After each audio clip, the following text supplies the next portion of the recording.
Hello everyone, this is Sir Peter, and today we are going to discuss loop, statement, and C programming. So this is part 5 of our entire video, and this is the last part, the dynamic loop program. So let's proceed to the actual coding. In our program, natay create a program that will display the output below using any kind of loop. So, kita ko na mabuot kung saan ito pag-display ang program. So, natay gihatag nga problem dire. Enter the last value of loop. 15, 1, 2, 3, 4, 5, 6, 7, 8, until 15. The program allows the user to decide the last value of when the loop will stop. So, si user ko na ang magbutang sa value sa last number. So, saan man na to? So, let's proceed or let's try the for loop first. Saan man to na to? Again, let's not forget to start from scratch to master everything. So, include stdio.h, the libraries, main function,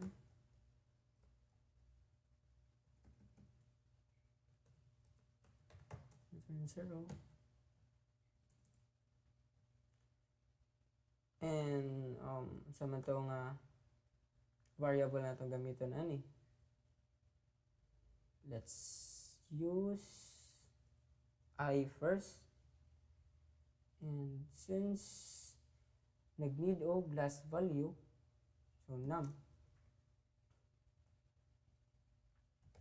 we're gonna use for loop. So inside the parentheses is the condition. So I know the initialization, condition, and iteration. Initialization, first value kay 1, since 1 man starting number ano. Then the condition, tawag ito si I, less than and or equal to, sa may gamit at niya sa skip sa ta atong I plus kay, so you can see plus 1 rin tanan, increasing or increment.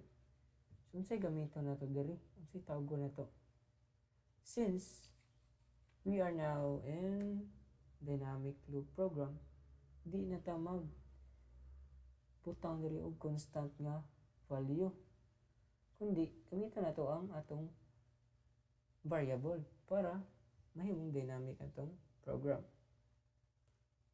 So manam na to gamit si I, di naman na to pwede gamiton ang atong counter variable diri sa ato ang last value. So atong gamiton nga variable kay si num, siya ang nagsilbing mukuha sa user input. So sa mga pagkuhan, maghimutag printf diri to display the output of this one. Enter the last value of loop. So dili ira ta mag-need og format specifier sa printf hat diri. So mo ta nag-declare, we need to get the user input man.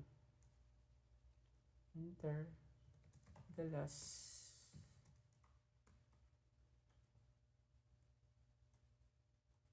value of loop.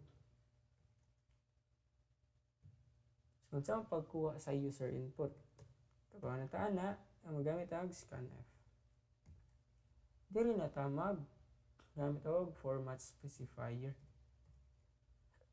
Since integer, so integer pod, then atong gamiton kay si num.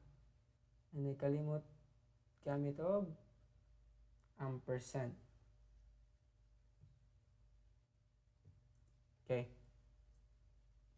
So since na porma na atong program, asang syntax sa for loop, unsay kuwang diri, ano Ang kulang. So, ato ibutang diri ang gusto na to i-display, which is ang mga number. Printf. Diri na tamag timog or format specifier. Then, tawagon na to si kinsay tawgon. Si num or si I. So, since in the first place, si I man dyan itong gigamit for counter or count from 1 to 15. Num is just the last value we need to get from the user.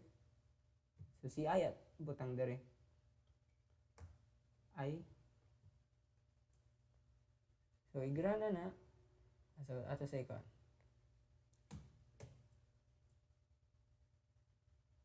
Yan na nang i-display kung unsay gi-input sa user sa unsa pa na diha magsunod na siya. So let's try 50.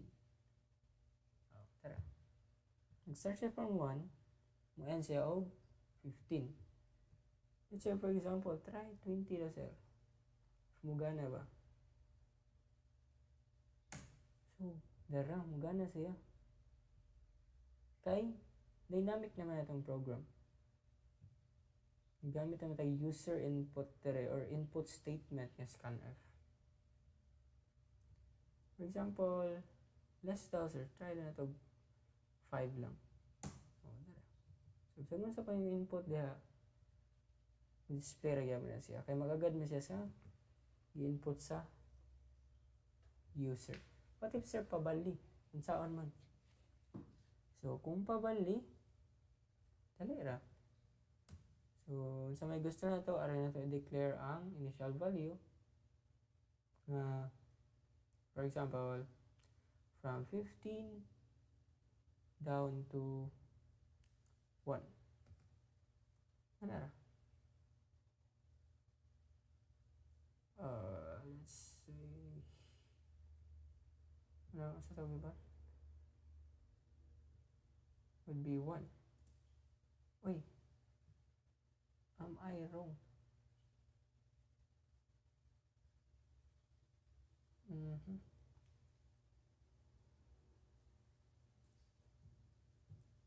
Think I forgot. So sayop sa atong atong balihon. Sinam muna to ay no kalimot ko. So 15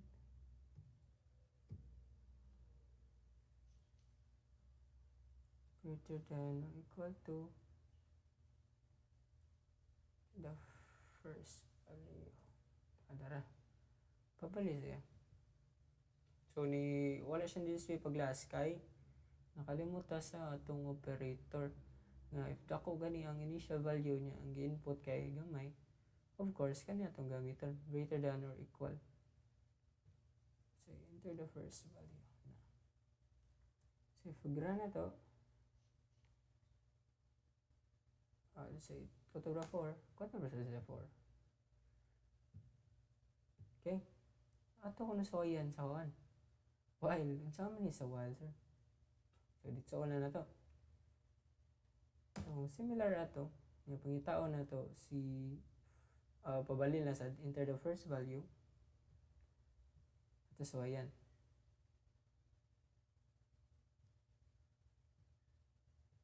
Int I sorry lagi ako na gawas kapihon na to si print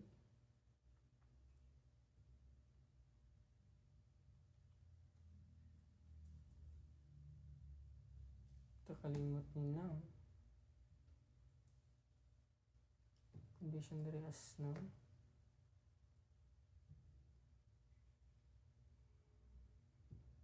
itong initial value kay 15. So pa minus ta and let's say umuran ba ni first value is 4. Uy na ay error. Why?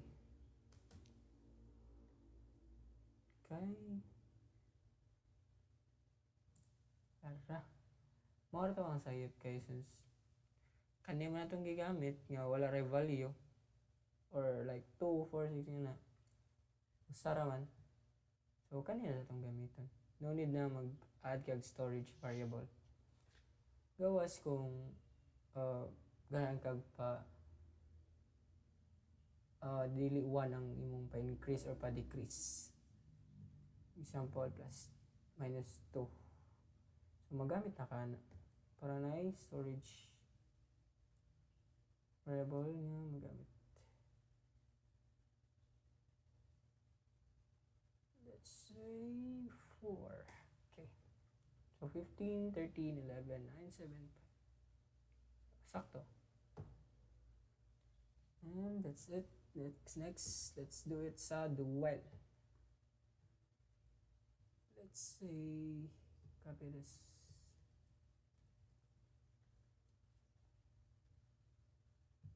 So dire, listan na natong initial value as 15 and dire kay listan na to since mo man yung last value na to murag first value kay first value mo ako gyusap tawag ko na to sinam dire replace sa jugana then mo man ang ato ang iteration so dili ra na usbon pa minus man no since atong gamiton kay kato mang minus 15 to 1. So let's run this one and boom. So na ay error ano kay wala ta nag-declare hinam. So pag run na to 1 oy nakalimot ta. Diba kita ninyo bisig na sayop or false pa siya i-display gyapon niya si 15 ang initial value dara. But if sakto na if true then display siya from 15 to 1 dara. Okay, if pabaliktad again it is done na ni sa starting value na to ang initialization man ni dire and dire ang last value.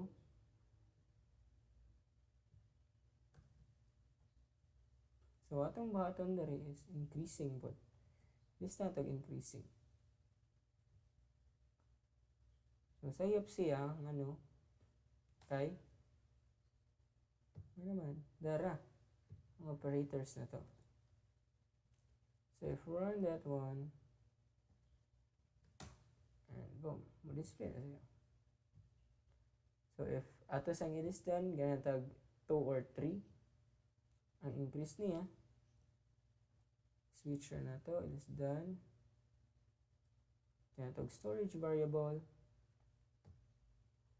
run and up to 15 so 1 plus 4 1 plus 3 is equals to 4 4 plus 3 equals to 7, 7 plus 3 is equals to 10, 10 plus 3 is equals to 30. Okay. So, muna to siya guys. So, in your hands-on assessment, kamo na bahala ni pag-practice mo. Create a dynamic program that will display the output below.